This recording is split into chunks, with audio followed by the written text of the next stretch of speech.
Monter un stand en convention, c'est un sacré boulot en coulisses. À ma dernière Made in Asia à Bruxelles, j'ai filmé 2 h 30 de montage pour t'expliquer la logique derrière le processus et le matériel utile. Ça complète mes vidéos de conseils pour exposer en allée jeune créateur avec un exemple réel, donc let's go. Préparatifs de convention.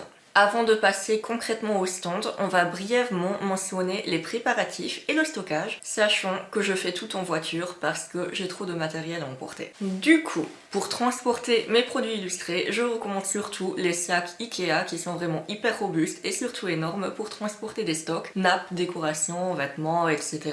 ouverts ou bien avec tirette. Pour les petits objets, j'ai utilisé un rangement à 3 tiroirs pendant la dernière année et demie qui permet de retrouver facilement tous les objets utiles type étiquette, présentoir, ciseaux, pinces, mais aussi de transporter mes petits prints et goodies de type stickers, bloc-notes, etc. Et ça permet aussi de tout sortir bien facilement en convention. L'un des meilleurs investissements de ma vie était ce petit chariot, surtout si tu comptes faire beaucoup de festivals et que tu as des stocks lourds et nombreux. Sérieux, avis à ceux qui se cassent le dos à trimballer des kilos de livres. Comme je l'expliquerai plus tard, le parking est parfois éloigné.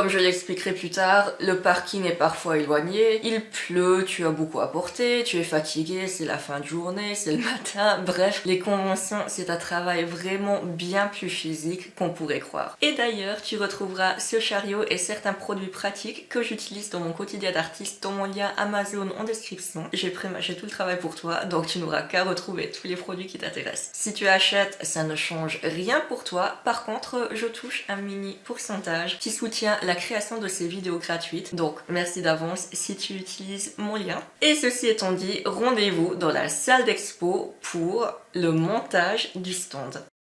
Grosso modo, quand je démarre le montage, je procède d'abord aux gros morceaux pour l'apparence globale, puis je descends petit à petit vers les détails. Ça veut dire que dans le cas d'un stand avec cloison, c'est le plus gros bloc, donc je vais commencer par ça. Comme je suis petite et trop feignante pour apporter une échelle, je grimpe généralement sur les tables pour accrocher mes draps. Après, certaines tables en plastique sont très fragiles et j'ai déjà eu peur pour ma vie plus d'une fois. Mais visiblement, ma non-envie de trimballer une échelle en plus du reste du stock hyper lourd l'emporte sur ma peur de me casser une jambe. Donc, si tu le fais, c'est à tes risques et périls. Les enfants, ne le faites pas à la maison.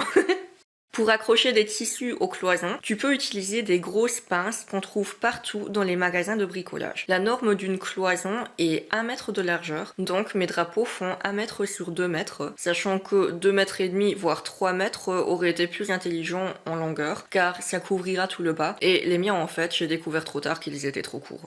Habituellement, je recouvre aussi les autres cloisons avec des nappes, mais vu que ici elles sont noires comme mon branding, je ne l'ai pas fait. Ensuite, je regarde où mettre mes tote bags et les toiles, les 2 éléments qui attirent l'œil des visiteurs de loin pour les faire venir à mon stand. Pour accrocher, il y aura différentes méthodes, sachant que le scotch est à éviter parce que, comme tu le verras avec mes posters, ça tombe toujours. Pour les sacs et vêtements, j'utilise des cintres avec un crochet en haut pour plus de stabilité. Pour les cadres, j'utilise un accrochage comme les galeries de Beaux-Arts qui m'a été recommandé par mon amie Melissa's Art. En haut, tu auras des crochets de panneaux de stand auxquels tu fixes des câbles perlants ou tu pourras glisser des crochets à vis métalliques au niveau qui t'arrange. Et je te dis pas pour rechercher tous les termes exacts avec le bon vocabulaire pour les accrochages, c'était pas gagné. Mais bon, tu retrouveras tout dans la description, comme ça sera plus facile pour toi. Selon le stand, ta déco changera aussi. Je me suis déjà retrouvée avec des ongles alors que ce n'était pas prévu, du 6 mètres carrés où c'était fermé des 3 côtés comme ici, du 6 mètres carrés avec le premier panneau enlevé que les gens voient mieux, donc mieux vaut toujours prévoir plus que pas assez. De mon côté, je meuble généralement le reste avec des prints A3 ou des t-shirts accrochés à un cintre, voire l'un sous l'autre avec les câbles en nylon. Bref, une fois les cloisons terminées, je m'occupe de l'apparence générale des tables avec, obviously, les nappes d'abord. Puis, je vais passer aux constructions des grilles et des boîtes. J'utilise habituellement des grilles modulables pour monter en hauteur quand je n'ai qu'une seule table simple, mais avec les cloisons, on peut facilement y mettre des décorations, donc ça me fait 5 kg de grilles en moins à porter. Parce que, vous l'aurez compris, je déteste porter lourd. Je suis une frêle fifi qui fait toujours les conventions toute seule. Par contre, j'aime beaucoup les cubes modulables en plastique qui sont hyper légers à transporter et me servent ici de boîte pour mes t-shirts et de support pour mes stickers. À ce niveau-là, je décide visiblement de changer l'angle des tables et comme tu le verras avec le mannequin, c'est vraiment une de mes lubies de tester et défaire et refaire plusieurs agencements jusqu'à être satisfaite selon l'espace qui, encore une fois, peut changer de salon en salon. Ou peut-être que c'est parce que je suis balance et que je n'arrive jamais à me décider. Bref, vraiment, il suffit d'une cloison en plus ou en moins, de tables plus larges, plus étroites, avec ou sans gris. Même si tu as un setup de base, il faudra toujours légèrement réadapter selon les salles d'expo.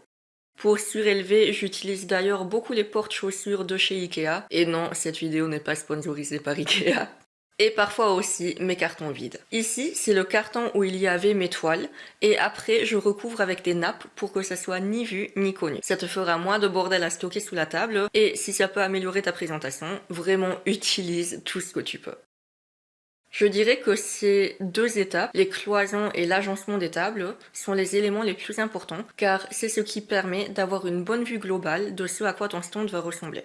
Ensuite, c'est une question de détail et d'ajustement. Par exemple, je remplis ma boîte de t-shirts, j'en mets sur la table pour que les visiteurs voient du premier coup d'œil, mais disons que si les t-shirts sont un peu trop près du bord et risquent de tomber si quelqu'un les frôle, il faudrait réajuster en reculant la boîte, voire le mannequin derrière pour avoir un meilleur espace.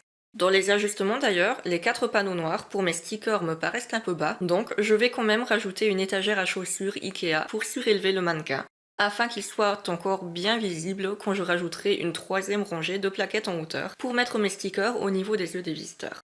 Les mangas forment aussi un gros bloc important sur mon stand car ils constituent généralement un tiers de mes ventes totales. Donc je définis aussi le remplacement bien en évidence et je colle mes stickers sur les panneaux. À savoir que c'était l'un des premiers lancements des stickers et que c'est purement décoration, genre les gens ne se servent pas et me demandent les motifs qu'ils veulent acheter, au même titre que les illustrations et les sacs sur les cloisons. Donc, entre-temps, j'ai tous mes stickers bien collés sur les plaquettes noires qu'il me faut juste clipser ensemble pour économiser du temps. Les festivals avec cloison sont souvent à l'étranger, donc j'arrive le vendredi pour faire le montage et je m'arrête généralement à ce niveau et continue le reste le lendemain. Il m'arrive de tester brièvement où je veux placer certains produits sur la table, mais pour la nuit, je préfère laisser uniquement la base du stand avec l'apparence générale. Tous les produits que les gens pourront toucher et emporter restent dans les cartons pour éviter les vols. C'est aussi à cette apparence que je réduis mon stand entre le samedi et le dimanche où tous les produits sont à nouveau emballés et surtout les objets de valeur type caisse, porte-monnaie, sum-up, originaux ou tout autre truc que je préfère ne pas prendre de risque sont repris à la maison ou à l'hôtel. Et je t'encourage vraiment à reprendre tous tes objets de valeur. Je n'utilise pas de bâche mais recouvre plutôt l'essentiel du stand avec des nappes. Et le lendemain, je reviens finaliser en plaçant proprement tous les produits au bon endroit, faire de mini-ajustements si nécessaire et rajouter les étiquettes de prix. À ce niveau, je te recommande d'ailleurs de les fixer avec de simples pinces de bureau et aussi d'imprimer plusieurs fois une même étiquette car elles peuvent vite se perdre, tomber au sol, s'abîmer et c'est toujours pratique d'en avoir en recharge. Pour un tel montage de stand d'une traite, je compte généralement 2 à 3 heures. Sachant que je ne compte pas les trajets de la voiture vers le stand, la recherche des badges exposants, les moments de solitude où tu te perds parce que tu ne connais pas les lieux. Juste pour rire, l'expo à Bruxelles est tellement énorme et c'était galère de récupérer la voiture le dimanche soir avec la police qui régulait la circulation pour tous les exposants. Du coup, j'ai fait 3 allers-retours stand parking à pied qui m'ont pris un total de 45 minutes. Juste le temps de charger les trucs sur le chariot, marcher, mettre dans la voiture, retourner x3.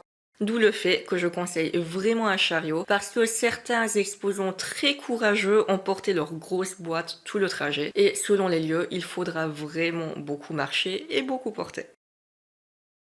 Bref, et voilà le stand terminé. Même si les décors ou le layout changent, je garde toujours une logique manga, transition vers les produits d'illustration en papier, puis transition vers les vêtements. Je l'explique d'ailleurs dans la série de 3 vidéos sur le marketing et l'amélioration de ton stand d'illustration en convention. Il y a dans la description en plus de tous les produits de montage de stand si ça t'intéresse. J'espère que cet exemple de coulisses très concret t'aura donné quelques idées. Merci beaucoup d'avoir regardé et je te dis à très bientôt.